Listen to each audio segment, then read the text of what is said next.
Ang kwento ni Tomby. Ang kwentong ito ay hango sa totoong buhay. Mula ito sa isa nating tagapakinig. Naitago na lang natin sa pangalang Lucio. Taong 1980. Probinsya ng Jensan. Kakatila pa lamang ng malakas na ulan. Subalit ang magkapit-bahay na Ronnie at Buboy hindi maawat-awat sa kanilang pagtatalo. Buong sityo na ang nabulabog sa pag-aaway ng dalawa na kahit ang kapitan ng barangay ay walang nagawa.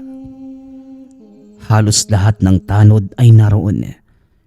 Ngunit hindi umubra ang naglalakihang katawan ng mga ito.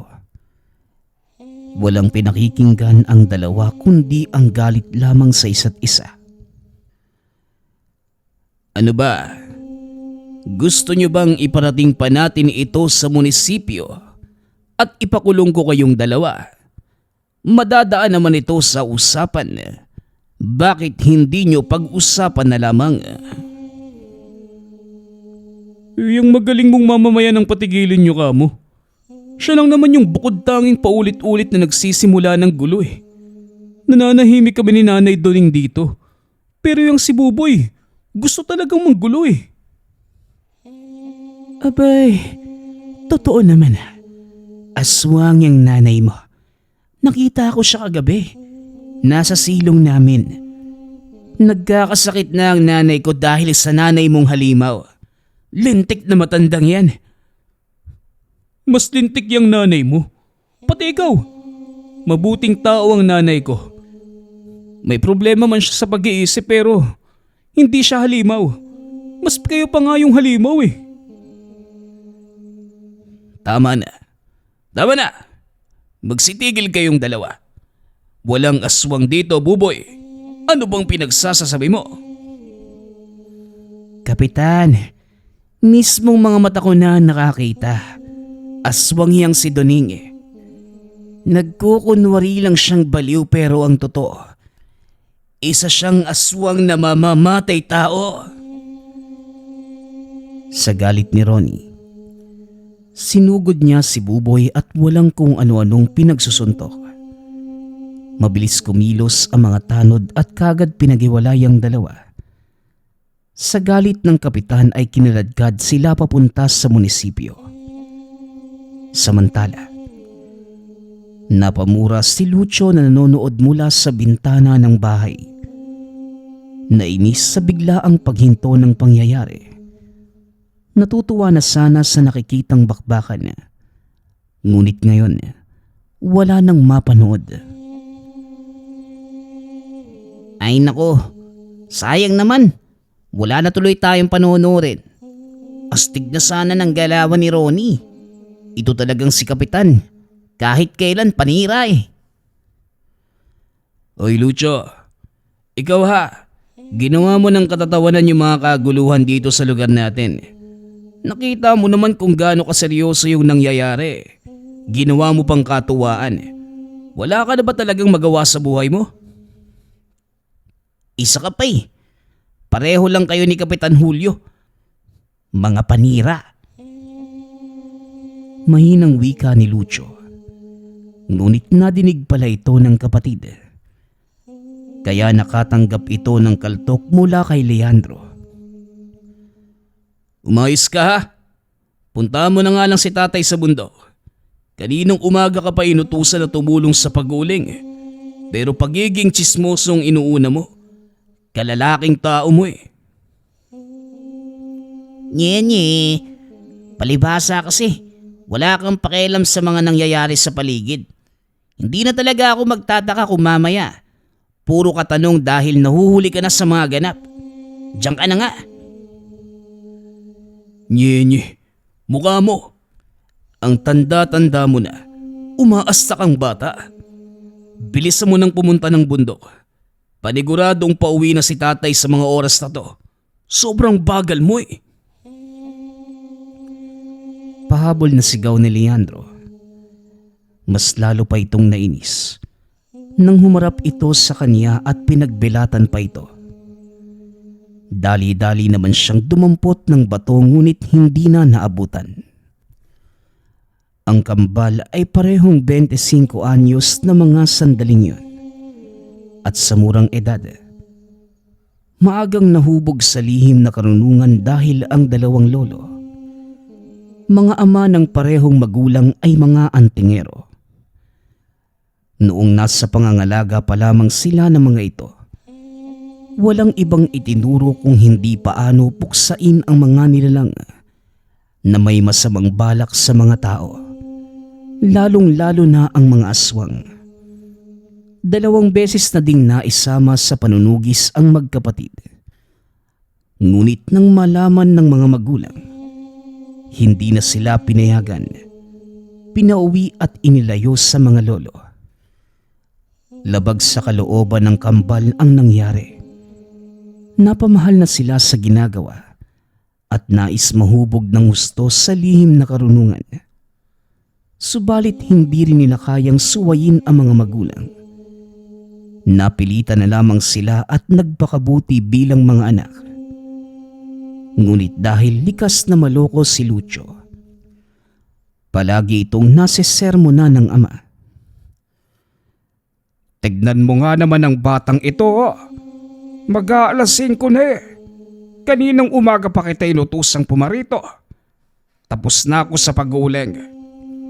Ano na naman ba ang ginawa mo sa bahay? At napakatagal mong pumunta rito. Natulog lang, tay. Bakit ba kasi ako yung inutusan ninyo? Alam nyo naman na, ang tamad-tamad ko eh.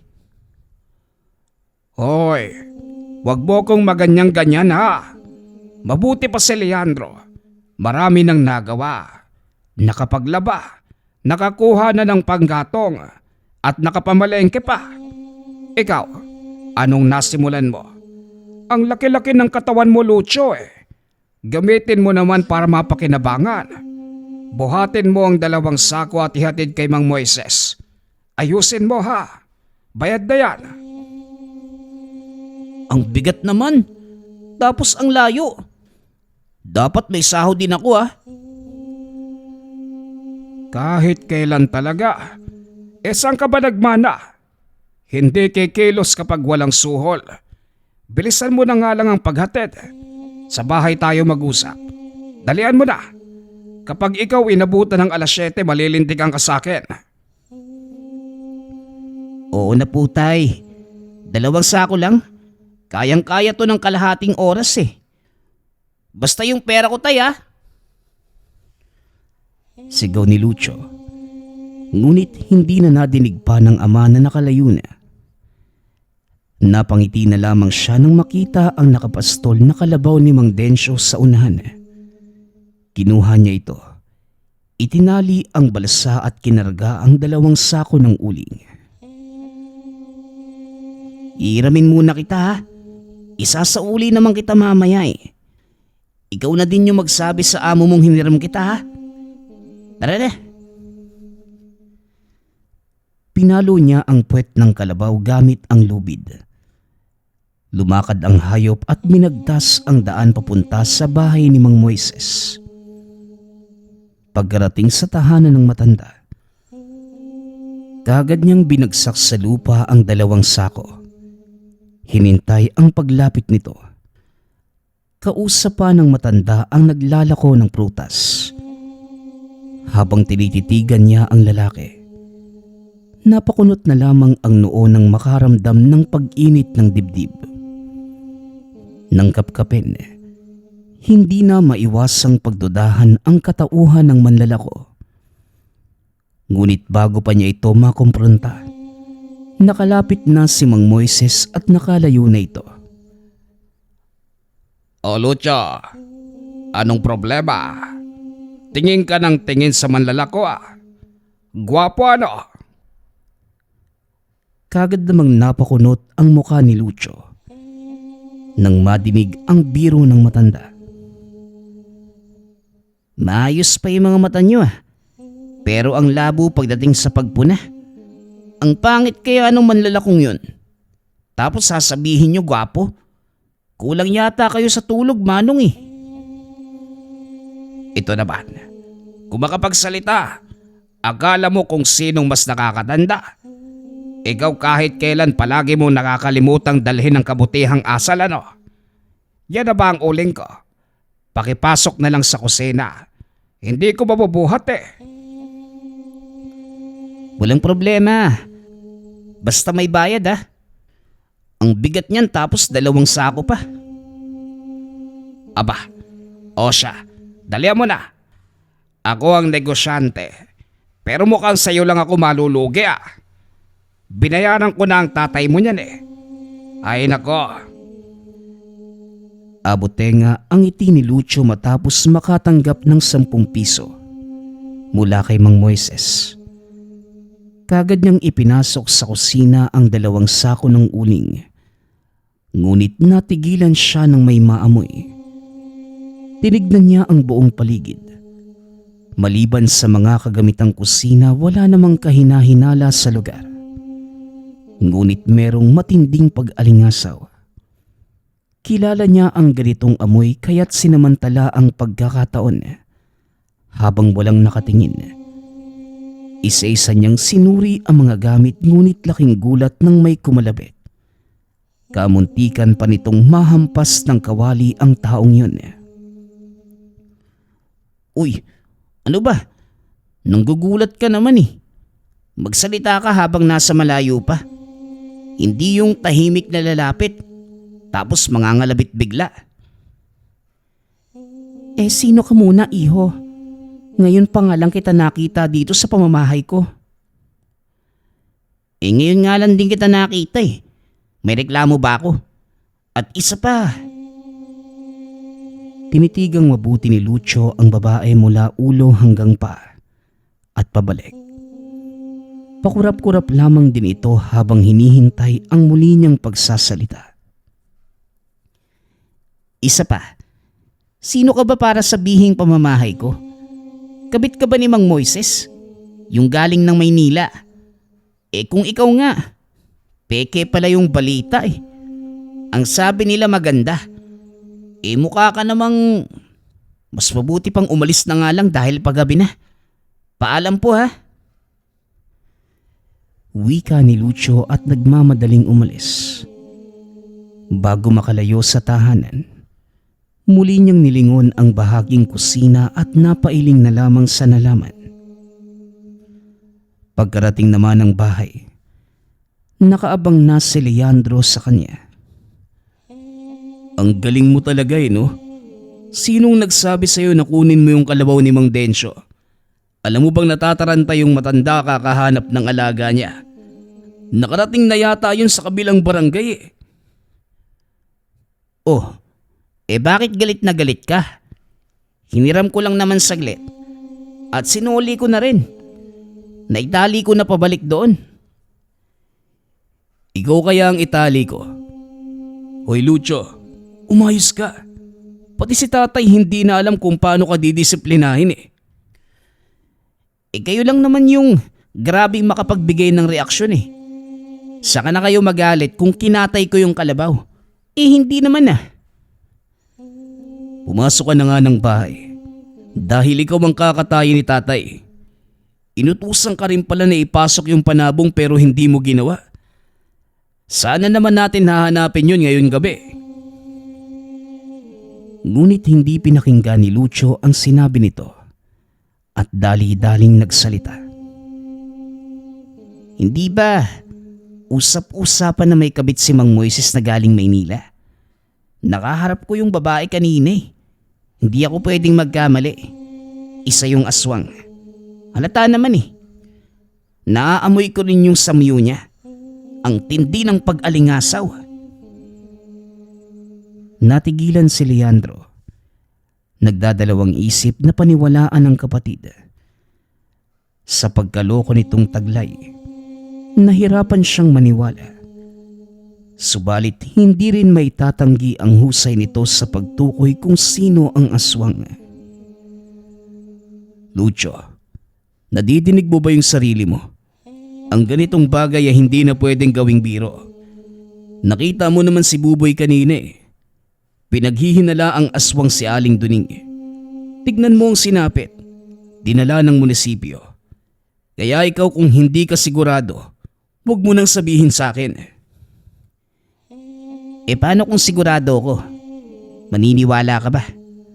Tutulungan mo ba ako mapalaya sa lugar natin ng halimaw na yon bago makapangbiktima? Uy Lucho, masyado ka nang nilamon sa itinuro nila lolo sa atin. Baka nakakalimutan mo. Pinatigil na tayo ni nanay at tatay sa gawaing yon. Kapag nalaman nilang nagkaka-interes ka ulit, malalagot ka dun. Sabihin mo nga, Leandro, naduduwag ka na ba? Hindi dahil sinabi nila nanay at tatay, hindi na natin pwedeng gawin. Baka nakakalimutan mo ang sinabi nila lolo sa atin.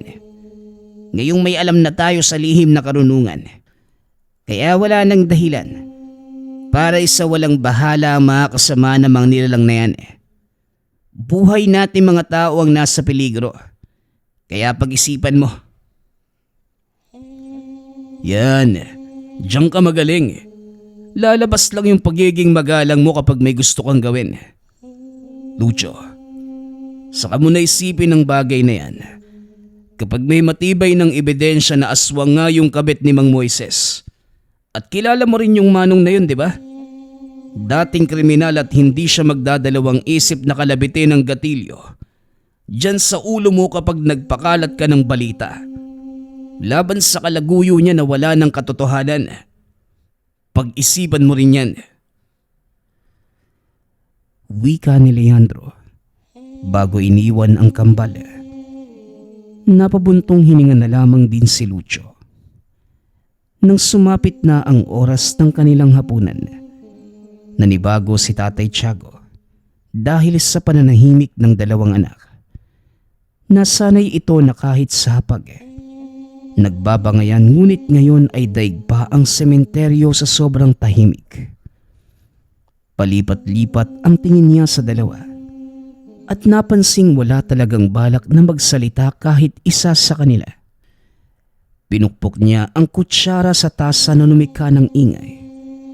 Napatingin sa kanya ang mga anak. Ano na naman ang pumasok dyan sa isip ninyo? Ang tahimik ka. Huwag niyong sabihing may binabala kayong dalawa. Ano na namang kalokohan yan? Tatay, kilala mo ba yung kabit ni Mang Moises? Aswang yun. Aray ko, ang sakit ah. Wika ni Lucho matapos mahampas ng kutsara sa ulo. Kaya pala ang tahimik mo dahil yan ang iniisip. Lucho, tigilan mo na yan. Ikaw naman, Leandro, anong dahilan ng pananahimik mo? Huwag mong sabihing pareho kayo ng iniisip. Pagbubuhuling ko talaga kayo. Masakit lang ho yung ngipin ko, tay. Si Lucho na lang po yung ibuhol nyo. Puro kalokohan yung iniisip niyan eh. Tapos na akong kumain. Mauuna na rin ako magpahinga dahil maaga pa bukas sa bundok. Umayos kayong dalawa ha. Ayokong makakarinig ng ingay mula sa inyo. Kahit ngayong gabi man lang. 25 anyos na kayo at umayon kayo sa edad. Minsan naiisip kong kulang yata kayo sa buwan nung pinanganak lalo ka na, Lucho. Tatay naman, magpapaalam na nga lang, ang dami pang sinasabi. Wika ni Lucho. Kahit nadinig ito ni Tatay Tiago, hindi na lamang pinansin dahil hindi na gusto ng ingay. Nang ang kambal na lamang ang naiwan sa kusina, nagsimula na ang kanilang bangayan. Uy Lucho, huwag mo nang ipilit pa yung gusto mo. Wala kang basihan kaya manahimik ka na nga lang. Paano kung ayoko? Leandro, alam mo kung anong klase ang natutunan natin kina lolo. Sa tingin mo ba, nagkamali ako ng hinala sa babaeng yon?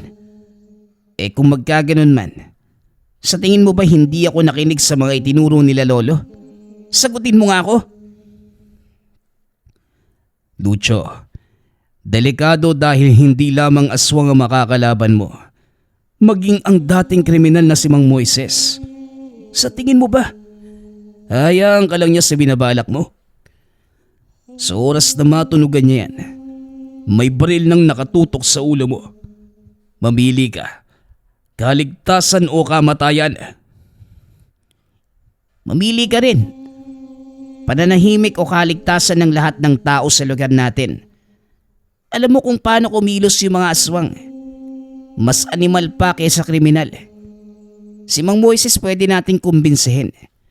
Ang kabit niya, pwede nating patayin. Iligpit sa tahimik na paraan para hindi niya matunugan ano. Kahit ano pang sabihin mo, Lucio, mas makikinig ako kay tatay. Tama na. Alam mo naman ang nangyari kay nanay, hindi ba? Kaya nga ito na nga yung punto. Kung tutugisin natin yung kabit ni Mang Moises, magsusunod-sunod na yun. Malalaman natin kung sino pa ang aswang sa lugar na to. Maging ang animal na pumatay kay nanay. Hanggang ngayon, hindi pa natin alam kung sino ang nilalang na yun. Kumilos na tayo para... Talaga bang hindi kayo titigil? Anong sinabi ko? Huwag ninyong pairalin yung pinagmamalaki niyong natutunan mula sa mga lolo nyo. Nawala na ako ng asawa at ayokong mawala ng anak. Makinig naman kayo. Akin na. Nagulat ang dalawang magkapatid dahil buong akala nila nakatulog na ang ama. Yun pala ay nakikinig lamang sa kanila. Nang hindi pa rin sila kumilos sa hinihingi, ito na mismo ang lumapit at isa-isang hinablot mula sa kanilang leeg. Ang nakasabit na mutya. Tatay naman, amin na yan. Hindi mo pwedeng basta-basta nalang kunin yan. Tatay, huminahon po kayo. Huwag naman nating paabutin sa ganito. Kayo ang nagmamatigas. Huwag niyo kong masisi kung bakit ko ginawa ito. Nagsisisi na ako kung bakit pa namin naisipan ng nanay niyo na iwanan kayo sa mga lolo niyo. Ito tuloy ang napala ko. Konsumisyon dahil sa katigasan ng inyong ulo. Sa tingin niyo ba, mga bayani kayo na pwedeng humarap sa mga halimaw na yan sa labas? Huwag kayong ilusyonado. Pumasok kayo sa kwarto. Tulog. Ang laki-laki nyo na pero kinakailangan pa rin kayong disiplinahin na parang mga bata. Pumasok na kayo. Naunang pumasok ng kwarto si Leandro. Sa kanilang dalawa ni Lucio, siya lamang naman ang bukod-tanging sumusunod kagad samantalang hahanap pa ng pagkakataon ang isa para humirit. Tatay, akin na ang mutya. Sa amin yan binigay nila lolo. Kaya may karapatan kaming pangalagaan yan. Sige ka. Kapag yan uminit bigla, pati ikaw sasabog. Oo nga. Sabi ko nga papasok na eh.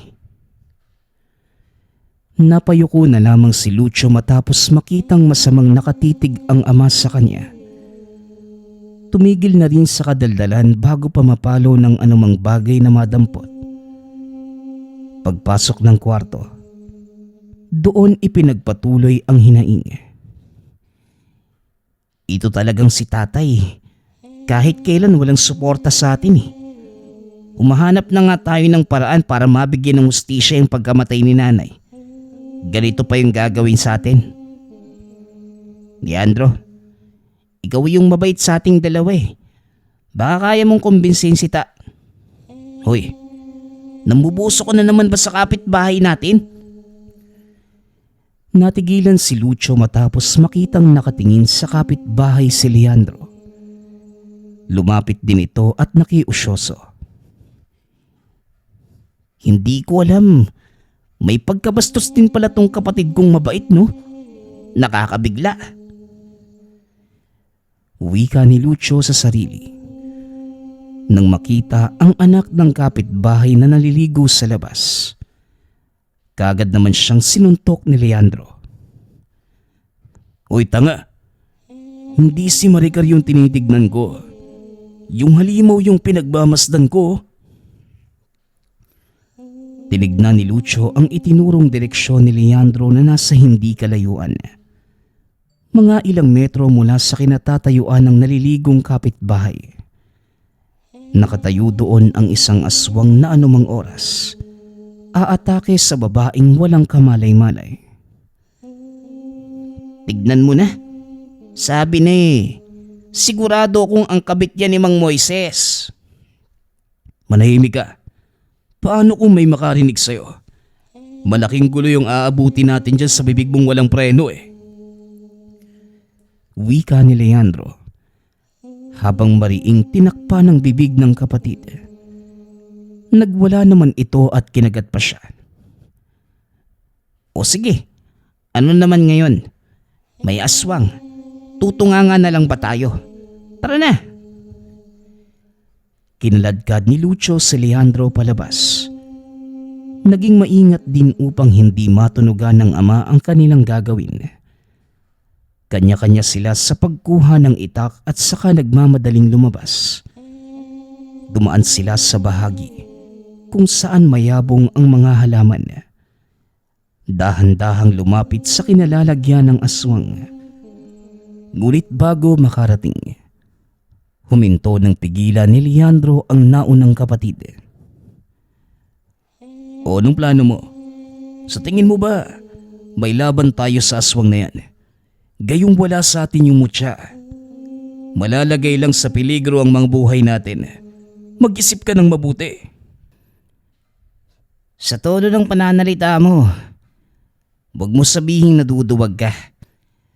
Saka ka lang ba tatapang kapag suot mo yung proteksyon na yun? Leandro, dalawa tayo. Kaya sigurado ako madadaig natin yung isang yan. Tignan mo. Nawala na. Ang dami mo pa kasing satsat eh. Tara, hanapin na natin, hindi pa yung nakakalayo. Wala nang nagawa si Leandro kundi sundan ng kapatid na nauna ng lumakad. Binaybay nila ang daan habang hinahanap ng paningin ang aswang. Nang walang makitang bakas, dumiretso sila sa bahay ni Aling Flores. Hindi na sila nakakatok dahil bukas ang pinto at pareho silang natigilan matapos makita ang nakahandusay na dalaga. Si Maricar na kanina lamang ay naliligo sa likuran ng bahay. Ang leeg nito ay may bakas ng pagbao ng kuko kung saan lumabas ang maraming dugo. Sugatan din ang tiyan ng dalaga at nagtamo ng maraming kalmot.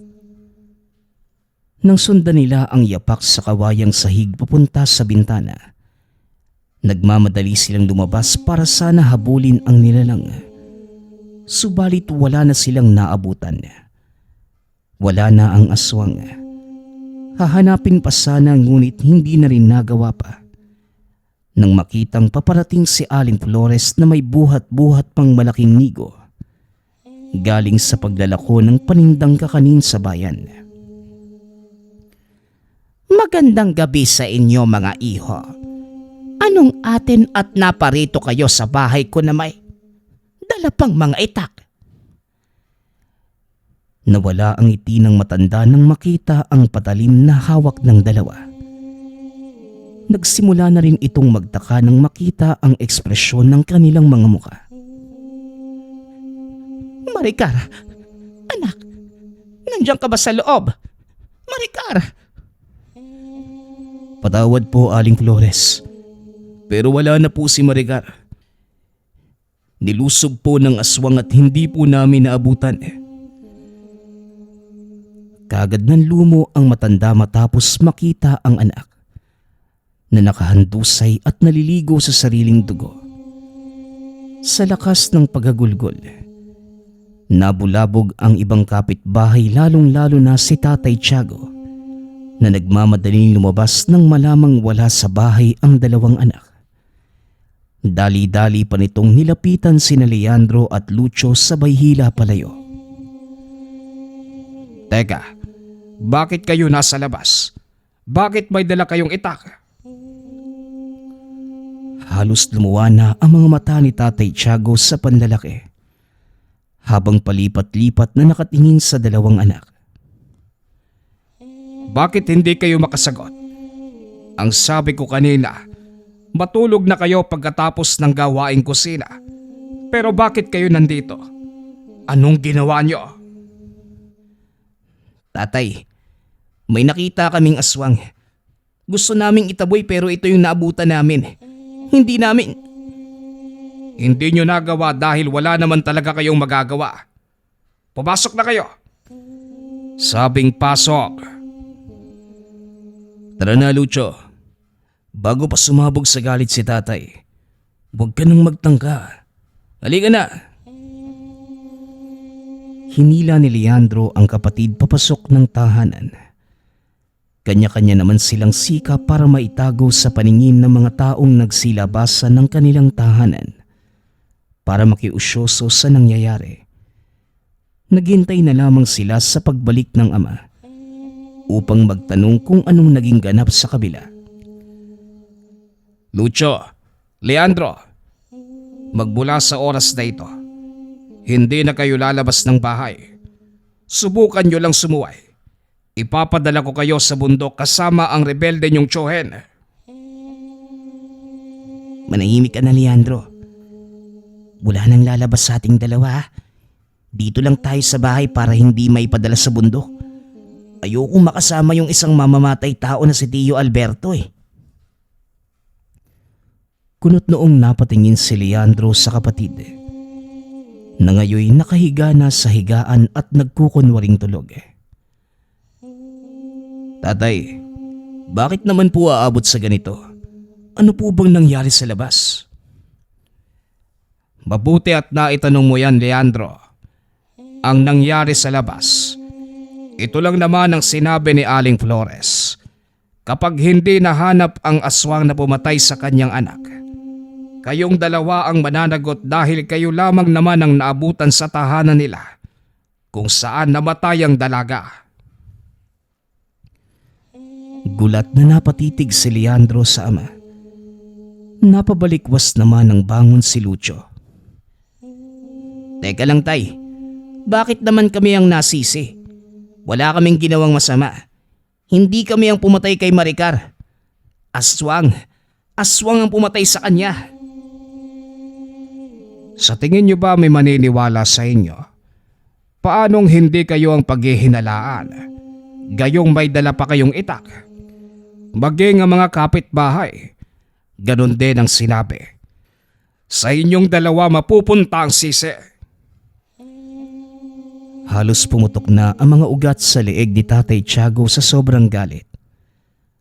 Wala na itong pakialam kung maririnig ng kapitbahay ang malakas niyang boses. Hindi nagsalita ang kambal dahil hindi na balak pang dagdagan ang galit ng ama. Napaigdad pang pareho matapos ihambalos pagsara ni Tatay Tiago ang pinto ng kwarto. Hayaan na muna natin si tatay. Lalamig din ang ulo niyan. Saka na lang natin siya kausapin ulit. Alam naman niyang wala tayong kasalanan eh. Hindi tayo masamang tao. Yung mga kapitbahay, kapag kung ano-ano yung sinasabi nila, huwag ka matakot. Ako ang haharap sa kanila. Wala naman tayong ginawa eh. Gusto pa nga nating makatulong. Pwede ba, Lucho? Tama na. Galit na si tatay. Pinagbintangan pa tayo sa nangyari. Ano pa bang gusto mo? Kasalanan ko rin to eh. Kung sana hinayaan na lang natin, hindi tayo aabot sa ganito. Ang duwag mo talaga eh. Makasarili. Hindi ka karapat dapat na bigyan ng mutyang itatangan dahil dyan sa pagkatao mong duwag at hugas kamay. Nagtiwala pa naman si Lolo sa'yo, tapos ganyan ka pala. Tama nga siguro si tatay. Itigil mo na yung pagiging manunugis ng aswang at kalimutan ang lahat ng natutunan mong lihim na karunungan. Dahil isa kang duwag. Wika ni Lucho. Matapos sabihin ang katagang yun, tumalikod sa gawin ni Leandro dahil sa galit. Hindi niya rin maintindihan ng kapatid sa ipinapakitang kilos ngayon.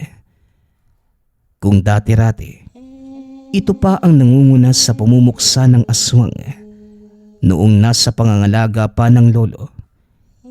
Ibinuntong hininga na lamang niya ang isiping yun. Samantala, sunod-sunod na buntong hininga ang nahugot ni Leandro. Hindi niya gusto ang nabitawang mga salita dahil napamahal na sa gawaing itinuro ng mga lolo. May takot na sa kanyang puso magmula nang bumalik sa pangangalaga ng ama. Nasaksihan niya mismo ang pagkamatay ng ina sa kamay ng aswang. Wala itong nagawa ng mga sandaling yun. Dahil sa panghihina kaya ngayon, ayaw na sana niyang madawit pa sa anumang pangyayaring may kinalaman sa nilalang. Ngunit nahihirapan ito dahil sa kapatid na gustong-gustong ituloy ang tungkulin. Urong-sulong na ang pagpapasya kumpara dati, natuwid at dire-diretso. Kinabukasan, muli na namang nabulabog ang buong sityo nang makabalik mula sa munisipyo sina Ronnie at Buboy. Nagkasundo matapos manatili ng ilang araw doon. Akala pa ng lahat, magiging maayos na ang dalawa, ngunit pagkauwi, muli na namang umarangkada ang kanilang pag-aaway. Hoy, nasan yung nanay mong aswang? Sigurado ako na ang nanay mong pumatay kay Maricar. Wala namang ibang aswang dito eh. Pwede ba, Buboy? Nag-usap na tayo sa harapan ni Mayor na hindi mag-aaway tapos ngayon sisimulan mo na naman. Tigil-tigilan mo na ang nanay ko. Dahil naroon na siya sa pasilidad. May diferensya lang ang utak niya pero hindi siya aswang. Nagbabaliw-baliwan ka mo. Hindi mo may pagkakaila, Ronnie. Alam mo rin na aswang ang nanay mo eh. Bakit pinagtatakpan mo ang isang halimaw? Balang araw ikaw rin ang bibiktimahin yan. Kaya ngayon pa lang, dapat i-dispatcha mo na. Hayop ka. Wag na wag mong pagsalitaan ng ganyan ang nanay ko. Wika ni Ronnie. Sinugod ng suntok si Buboy. Kagad muling lumapit ang mga tanod at nagatid sa kanila. Pinaghiwalay at parehong ginawaran ng hampas ng batuta. Mga animal, kakauwi nyo lang mag-aaway kagad kayo. Malinaw na pagkasunduan nyo sa munisipyo. Tapos magiging ganito lang pala. Baka gusto yung ibalik ko kayo doon. Parehong natahimik si Buboy at Ronnie. Patuloy naman sa pagsermon ang tanod. Nang tumagal, pinapasok na sila sa kani-kanilang mga tahanan. Natigil ang away sa labas at nagsimula naman ang sa loob ng tahanan nila Leandro at Lucio. Leandro, kung tama si Buboy, baka isa talagang aswang yung ina ni Ronnie. Ang sabi may diferensya sa utak, di ba? Baka isa siyang burokang aswang. Kunwari baliw, pero halimaw talaga. Yan ka na naman sa kakaganyan mo eh. Hindi mo ba talaga susundin si tatay? Huwag ka nang maraming sabi-sabi dyan. Tama na, Lucio. Kung gusto mong manahimik, ikaw na lang. Basta ako, hindi ako papayag na walang gagawin. Paninindigan ko ang bilitawang salita ko kina lolo. Na anuman ang mangyari, hindi ako mananahimik na lang. Tumayo si Lucio. Nagpunta sa kwarto ng ama. Kagad itong naghalungkat sa mga gamit. Sumunod naman si Leandro at pinigilan pa ang kapatid. Anong ginagawa mo, Lucio? Pati ba naman mga gamit ni tatay gagalawin mo? Hinahanap ko lang yung mutya ko. Kukunin ko na yon dahil kailangan sa panunugis. At sinong manunugis? Walang lalabas ng bahay na ito. Naiintindihan mo ba? Malinaw na sinabi sa atin yun ni tatay. Kung duwag ka, dito ka na lang sa bahay. Diyan ka naman magaling eh. ang maging sunod-sunuran. Leandro, alam mo sa sarili mo na isa itong tawag ng tungkulin. Pero ano, mananahimik ka lang. Parang sinasabi mo na lang na binaliwala mo na ang lahat ng mga itinuro nila lolo. Kailanman, hindi ko binaliwala ang itinuro nila lolo. Tama rin naman si tatay eh. Huwag na tayong mangialam dahil wala na tayo magagawa sa Walang magagawa kung walang gagawin. Gusto mong mahuli yung aswang na pumatay kay nanay, di ba? Eh di kumilos ka na. Napatigil si Leandro sa sinabi ng kapatid. Meron ka bang plano? Kung meron, saan ka naman magsisimula? Magmanman ang paligid. Hindi na natin kailangang pumunta sa malayo para maghanap dahil yung aswang na mismo ang lalapit. Sigurado kong ang halimaw na pumatay kay nanay at yung pumatay kay Maricar ay iisa lang. Kaya ngayon, malaki ang galit ni Aling Flores sa atin dahil tayo ang naaktuhan sa tahanan niya noong gabing yon. Sa burol tayo maghihintay dahil sigurado kong babalik ang aswang. O sige, tutulong ako pero alang-alang sa pagkamit ng hustisya sa pagkamatay ni nanay. Nasa ka ba ni tatay ang mutya natin? Nakita akong doon niya itinago. Nagmamadaling hinila ni Lucio ang kaba ng ama na nakatago sa ilalim ng higaan. Binuksan niya ito gamit ang susing nakasabit sa dingding. At nang mabuksan, abote nga ang pagkakangiti pagkakita ng kwintas na tangan. Kagad niyang iniabot kay Leandro ang isa at isinabit sa leeg. Ngayon, tama na muna ang pagkaduwag. Hanapin na natin yung aswang na yan. Dahil wala si Tatay Tiago sa tahanan, sinamantala ng magkapatid ang pagkakataon. Nagpunta sila sa bahay ni Aling Flores kung saan nakaburol ang anak nito. Mangilan-ngilan lamang ang naroon na mga sandaling yun. Pero sapat na ang mga tingin para husgahan ng dalawa. Nang lumapit pa kay Aling Flores, sisi ang bumungad sa kanila. At ang lakas ng loob niyong magpakita rito. Gayong kayo ang dahilan ng pagkamatay ng anak ko. Aling Flores, alam nating pareho na aswang ang pumatay kay Maricar. Kita naman sa mga bakas na naiwan sa katawan niya. Hindi po ba? Huwag po kayo mag-alala, Manang. Makakaganti rin tayo sa aswang na yan. Sa ngayon, hihilingin lang namin na huwag ninyo kaming pag-isipan ng masama. Huwag nyo kaming pagmukaing kriminal dahil wala kaming kasalanan. Saka ko lamang gagawin yan kapag may naihirap na kayong aswang sa akin. Yung aswang na sinasabi niyong pumatay sa anak ko. Abay oo naman. Ihaharap talaga namin siya sa inyo. Maghintay lang po kayo. Nanatili sa burol ang kambal upang makiramay. Hindi naman naiiba sa kanila si Maricar. Naging kalaro ito noong kabataan at nanatiling magkaibigan hanggang sa kahuli-hulihang araw ng kanyang buhay. May parte sa kanila na nagsisisi dahil hindi nagawang iligtas ang kababata. Bakit ba naman kasi sa gabi pa naligo? Ayan tuloy, naabutan ka ng aswang. Inis na wika ni Lucio habang nakatitig sa kabaong na gawa lamang sa kahoy at plywood. Hoy, Patay na nga yung tao eh. Sisisihin mo pa talaga? Hindi naman niya alam yung mangyayari. Ito rin kasi si Aling Flores. Alam na delikado na sa panahon natin. Matagal pa uuwi galing sa paglalako. To talagang matandang to. Kung patuloy ka sa pagrereklamo mo dyan, mabuti pa sigurong umuwi na tayo bago pa malaman ni tatay na lumabas. Lucio, saan ka na naman ba nagpunta? Nagmamadaling tumayo si Leandro upang sundan ng kapatid na bigla na lamang nawala.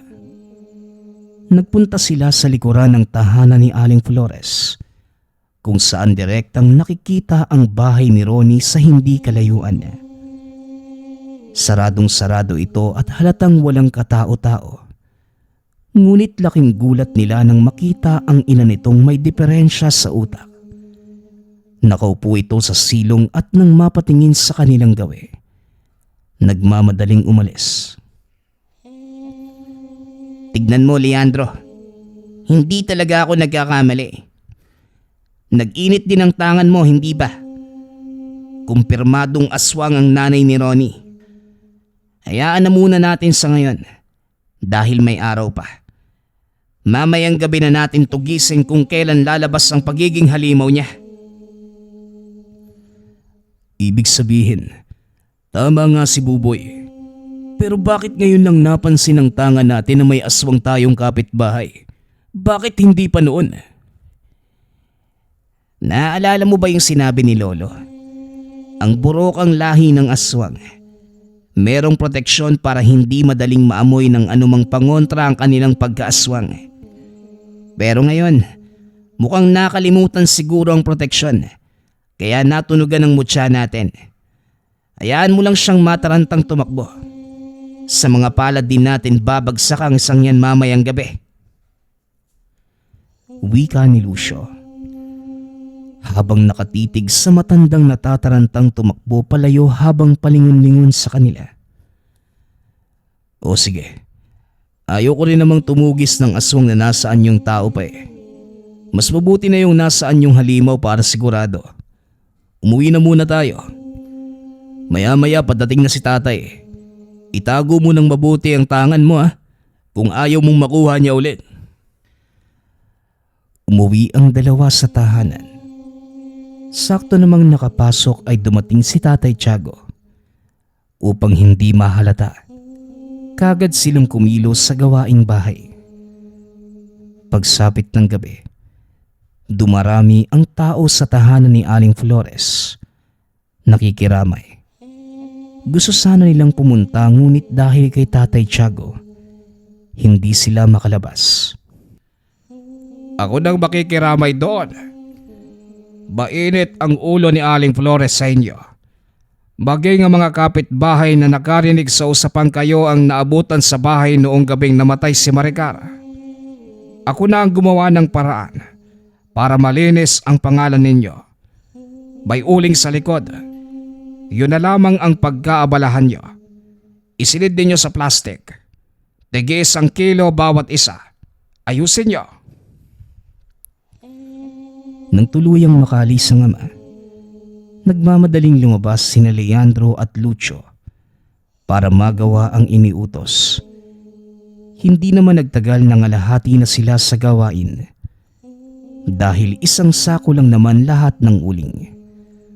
Sa kalagitnaan ito natigilan si Leandro matapos maaninag ang isang anino sa hindi kalayuan. Pabalik-balik ito ng lakad na parabang nagdadalawang isip sa binabalak. Nang mapansin ni Lucio ang kanyang tinitignan, dito na sila kumilos. Pustahan, nanay ni Ronnie. Ano nga pala yung pangalan ng halimaw na yon? Duning yata eh. Ewan ko, hindi ko alam. Paano mo naman nasabing siya yan? Galawan pa lang eh. Tumayo ka na dyan bago pa makatakas ang hayop na yan. Sabay silang napadampot ng patalim. Tumingin muna sa paligid bago lumakad. Siniguradong hindi makikita lalo na ng kanilang ama. Pagkarating sa unahan, kung saan nila nakita ang nanay ni Ronnie, plinano nilang maigi ang gagawin. Ako nang unang lalapit Maging alisto ka, Leandro. Dahil kung sakaling aatakihin niya ako, kumilos ka kagad. Wala na tayong dapat sayanging oras. Ito na ang huli at katapusan ng isang yan. Matapos yung sabihin ni Lucio, Dahan-dahan na itong lumapit sa kinalalagyan ng aswang. Nasaan yung tao pa ito at panay ang tingin sa tahanan ni Aling Flores. Kaya't pumabor kay Lucio ang pagkakataon. Itinutok niya ang talim ng itak sa leeg na matanda. Nagulat naman ito at nagsimulang manginig. Ang galing mo talagang umarte, Manang. Tama nga si Buboy. Nagbabaliw-baliwan ka lang. Pero pasensyahan na lang tayo. Wala ka nang kawala sa amin ngayon. Matapos mo mga biktima ng kasityo natin, may gana ka pang magpakita. Saka anong proteksyon ang meron ka? Bakit hindi namin kagad nalaman ng kapatid ko na isa kang aswang? Sumagot ka! Idiniin ni Lucio ang itak. Napatuwid naman ng tayo ang matanda. Nang mapansin ni Leandro na nagdurugo na ang leeg nito, dali-dali siyang lumapit at inawat ng kapatid. Kumalma ka, Lucio. Huwag kang magmadali. Hindi naman na yan makakawala sa atin eh. Talagang hindi na. Dahil papatayin ko na siya ngayon. Tangkasa ng tatagain na ni Lucio ang matanda. Subalit humarang si Leandro. Nagulat ito sa ginawa ng kapatid at kamuntikan pang mataga. Ano ba, Leandro? Umalis ka nga dyan. Huwag mong sabihing naaawa ka sa aswang na yan. Lucio, hindi siya ang aswang dito. Pakiramdaman mong maigi yung tangan eh. Hindi si Aling Duning ang kalaban dito, kundi ang isang yon. Itinuro ni Leandro ang kabila kung saan may nakita pang anino. Malakas ang turo ng tangan nila sa bahaging yun. Habang tinitig ng maigi, naging malinaw sa kanila na isa itong aswang. Teka, paanong hindi ang matandang to ang aswang? Kung ganon, sino ang isang yan? Hindi natin malalaman kung dito lang tayo. Puntaan natin. At saan kayo pupunta? Ang sabi ko, pumunta kayo sa likod at asikasuhin ng uling. Hindi ang gumawa ng kung ano-ano. Uwi! Sabing uwi! Tapos na namin yung uling, tay. Ngayon, hayaan niyo muna kaming umalis dahil may tutugising kaming aswang. Abat, susubayin niyo kong dalawa. Ganun ba? Sa tono ng pananalita ni Tatay Tiago, napigilan ang dalawa. Kapag ganung tono na ang ginamit ng ama, alam nila ang susunod na mangyayari. Ipapadala sila sa bundok at mamumuhay kasama ang tiyuhing rebelde. Dahil parehong hindi yun gusto, sumunod sila. Hindi na rin naman nila makita yung aswang sa kabila. Marahil nakaalis na matapos nilang malingat sa usapan. Pagka-uwi ng tahanan, hindi mapakali ang kambal. Nalito ang mga ito dahil napatunayang hindi aswang si Aling Duning. Tignan mo na, Lucio. Dire-diretso ka kasi. Muntik na tuloy tayong magkasala. Ano lang plano mo ngayon? Tutugisin mo pa rin ba ang nakita nating aswang? Bakit naman hindi? Sigurado ko na nandito lang sa lugar natin yung aswang na yon. Teka, yung kabit ni Mang Moises. Sinabi ko sa iyo na aswang siya, di ba? Muntik na nating makalimutan. Ay nako, yan ka na naman eh. Kung sino-sino namang tinuturo mo tapos mamaya hindi pala. Hindi, Leandro. Huli na talaga to. Kapag nagkamali tayo dito, titigil na ako kaya halika na. Alamin natin. Dahil sa pangulit ni Lucio, muli silang lumabas. Ngunit hindi natuloy nang makitang nagkausap sina Mang Moises at ang kanilang ama. Naging maayos ang usapan ng dalawa. Base sa ngitian ng mga ito. Ngunit nang makitang papalapit ang kalaguyo na matandang negosyante, biglang nagbago ang ekspresyon ni Tatay Tiago. Dito nagtaka sina Leandro at Lucio. Malinaw nilang nakikita ang malalim na paghinga ng ama. Senyales ng pagpipigil ng galit. Makalipas lamang ang ilang sandali, natigil ang usapan. Nagmamadaling pumasok sa loob ang magkapatid nang makitang papalapit ang ama. Buiset, sa dinami-rami ng pwede niyang makilala, ang babaeng yun pa talaga.